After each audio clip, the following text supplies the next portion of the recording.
Това, уважаеми зрители, е най-смисленото нещо, което си купих миналата година. Това не е вълшебна пръчка, това е парочистачка. В борбата срещу микробите това е най-мощното оръжие.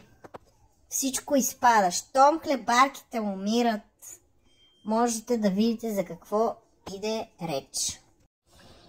Всеки път, когато я ползвам, изключително много се кефа, че всяка една микроба предава Богодух.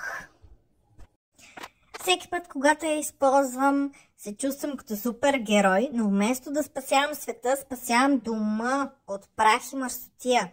Включваме и парата започва да излиза като дим от дракон. И ето враговете, петната и мърсотията, т.е. замърсяванията се предават без бой.